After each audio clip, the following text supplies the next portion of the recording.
2015 is nearly over, and I've learned quite a few things over the past 12 months. I think one of the main things that I've learned is that I absolutely hate staying awake after 11 p.m.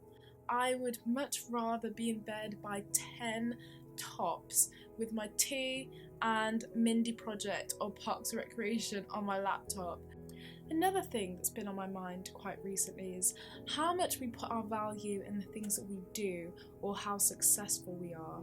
A few months ago I became pretty ill, and it was one of those times when being ill was just really inconvenient for that time. I had laryngitis. For anybody who does anything with their voice, singing, speaking, anything like that, you'll know that it's pretty much a nightmare. I couldn't sing, I couldn't really go out very much because I couldn't really talk to people. It was just a really annoying, difficult time. I had a lot of thoughts during that time, and a lot of them revolved around the idea of, I'm a singer and I can't sing, so what does that make me? Am I useless? I can't do what I want to do. I can't work, so does that mean that I'm unsuccessful because of this? And obviously the answer to that is no. Just because at that point in time I couldn't do the things I wanted to do, or I couldn't do what I expected of myself, did not mean that I was any less than any other person. It just meant that I had more space to think, and it meant that I had more time to think about what I actually want and why I actually do what I do. Our value as people shouldn't necessarily be determined by how much we can achieve or what we can do or how athletic we are. It just is.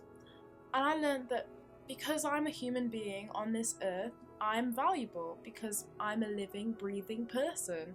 And that's a massive thing to celebrate on a daily basis. Because at the end of the day, a lot of these things are really fickle. You got quite a few Instagram likes. Does that mean that you're more valuable as a person? Or you didn't get that job? Does that mean that you're a failure?